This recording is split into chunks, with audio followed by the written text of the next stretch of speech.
One thing the women of the older generation knew how to do was get married. I'm gonna put y'all onto something that my grandmother shared with me, and that is you were single until you were married. I know. At the time, I had a little boyfriend, and I wanted to argue with her. How you gonna tell me I'm single when I'm in a relationship? But she broke it down for me like this. My little boyfriend had not made any promises to me or my family that he was willing to take care of me for the rest of his life. It did not matter if we shacked up, had children together, started a business together. None of that mattered. If he decided that he no longer wanted to be with me, he was not obligated to be. And we know for honorable men, their word is their bond. And if he did not make that promise to you in front of witnesses, girl, you single. So I sent my dad the video, called him on FaceTime, and asked what his perspective was on the whole, what she was talking about.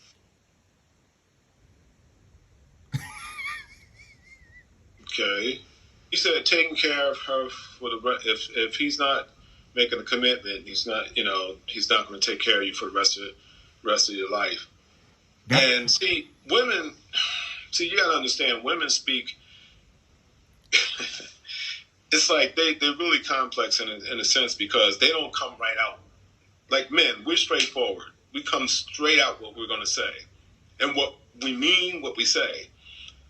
Women, they talk in riddles, like because with them, like for instance, let me give you that take care part. Real quick, not to interrupt, but this is my dad's channel. He actually has his own channel as well. If you want to check him out, his channel is called Plickett. That could be protection wise, that could be monetary, take care of you. It could be take care of you as far as should you get sick or ill and you cannot work the rest of your life or something like that, to death do us part. That's how them older people thought.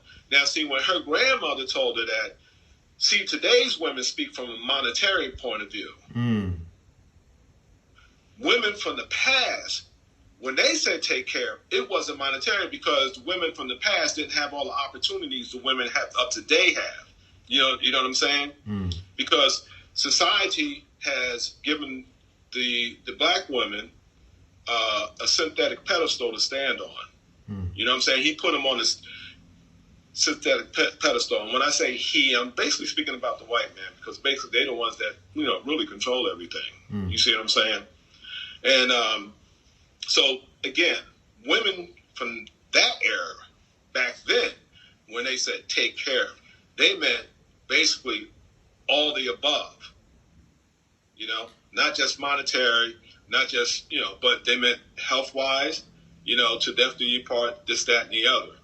But so would you say it's fair to say, I don't mean to interrupt, but would you say it's fair to say that that's an outdated system since women nowadays? I don't think it's an outdated system because now I'm just going to be straight up because in my videos, I'm always straight up. Because we got men talking about they want a traditional woman. See, we have to be clear when we make a statement and when we claim that we want something. You know what I'm saying? We have to be clear in what exactly we mean. If you want a traditional woman, that grandmother is a traditional woman. Traditional women are basically back then were taken care of monetary by men. But again, they didn't have the opportunities that the women of today, the modern women, have. You see what I'm saying?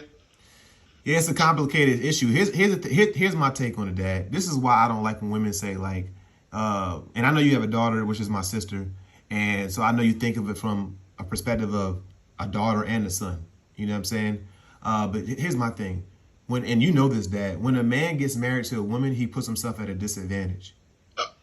Because if she decides to leave or decides to get a divorce, she's going to get more of the benefit financially, alimony, all type of things. If they have kids, all types of things. So now you're speaking about something a little different. It's the same. It's on the same line.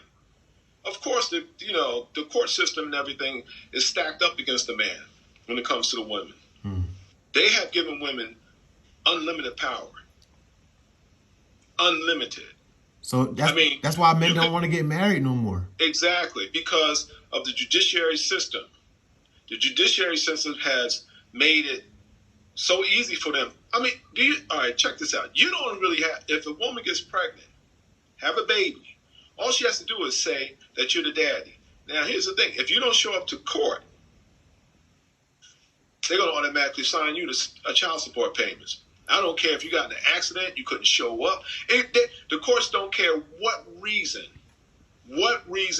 If you don't show up to court, see, this is how unfair the system is. You know, you could have a legitimate reason why you couldn't show up to court. The court doesn't have telephones where you can get on it and call them and say, "Hey, judge, you know, I'm running late." Or, "Hey, judge, I'm not going to be able to make it today." You don't make it that day, as far as I know, you're going to have to pay for that child the rest of your life. Yeah, I was just actually talking about that in my other video. I had, you remember, I don't want to say his name, but remember that my roommate I had that was from Jersey? So he had a son with this female, and when he had a son with her, she up and left and went to Sacramento. And then she put him on child support because she filed for it in Sacramento, California. She put him on child support, and they were garnishing his wages. I had the same job as him, so I knew how much we were making. We weren't making much. They would garnish his wages. So he went to the court system, you know, to try to battle it out and stuff like that. I was talking about in my last video, and basically he did this for two and a half years. Went to like 7 or 8 or 9 different court cases, and they said, "We can't. There's nothing we can do about it." He was like, "Well, can you at least like take me off of child support until we can get her in court?" They said, "Nah, you have to find her address, and then and once you find her address, you have to get the sheriff to serve her papers to get her served, and then she has to answer the door and actually physically take those papers, and then from there, then she's obligated to come to court." So basically, she was collecting money and garnishing his wages for 2.5 years, and she was ducking and dodging him. She wouldn't let him know where she lived or anything. She was her phone, none of that, and it's so lopsided. It is lopsided because you better believe. Let's flip the script on this one. The same subject matter. Let's say he would have taken his child from her and did that.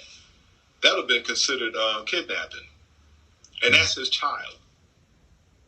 They give the woman so much power and rights. Even though that's his child, he would have been in trouble for taking that child because they consider the mother's automatically the prime parent when it comes to a couple.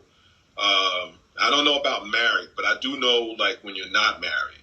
So what's the benefit? They would have charged him with something. Trust me. So what's the benefit of getting married today? Not for the man. For the man. The only benefit to getting married is if you have a woman who has a consciousness like you.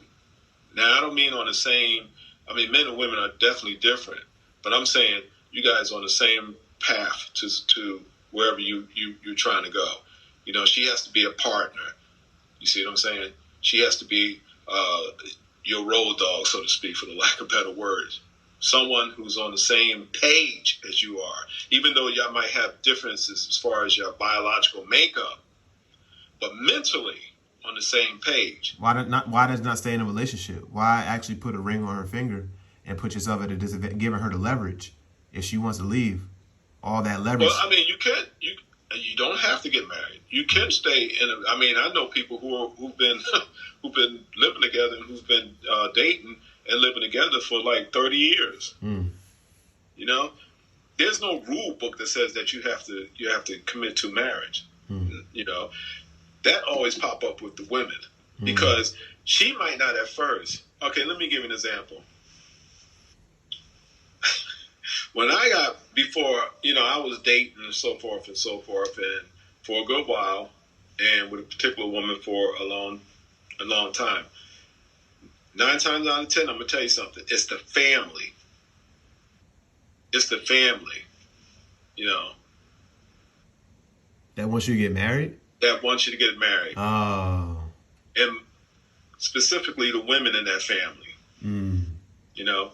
I'm not saying that was my case. You know, I was using me an example, but I'm saying I know of someone who that has happened to. I know of several people who that has happened to. And it has happened to me, but what I'm saying is, I know I'm kind of contradicting myself, but I don't want to get too personal with this video, on this video. Understandable. But it's the women in the family. They'll keep nagging that woman. She might not want to get married at first, All she want to do is just be with you. But the cousins, the aunts, the sisters, what have you, when you're gonna get married? When you're gonna get married? When you're gonna get married? Live and let live. That's not the case with women. But that's in most cases the reason why women change their minds and they start talking that getting married stuff. But yes, they do have the leverage on men. The court system has designed it like that, and for whatever reason in the beginning that they made these laws, they were designed for one thing, and then it turned out to be something else. You see what I'm saying? Because it just kept accumulating as far as the different laws. Just, they added more and added more and added more and added more. But I believe in the beginning it was not like this. All right. Well, I want to conclude this video. I don't want to be too long, but I want to ask, do you think I want to close this video out by saying, and thank you, Dad, for being a guest appearance on my channel and everything. I want to ask you, do you think that it is advantageous or beneficial, that's the better word, for men to get married in 2022? Given that everything we just question, but I'm saying married as opposed to just being in a relationship. Married. Only way I would say yes is if you both are in a religion and committed to a religion, because now you're following a particular dogma. You know what I'm saying? And there are certain things that you can do and cannot do. And the percentage of divorce is very low when it comes to someone who's committed to a religion as opposed to someone who's not. Now, I don't want to say religion. Excuse me. I would say belief, spiritual belief. And you can say religion because most religions are attached to, most beliefs are attached to a religion. But that, I would say, would be the best, risk to take during the religion.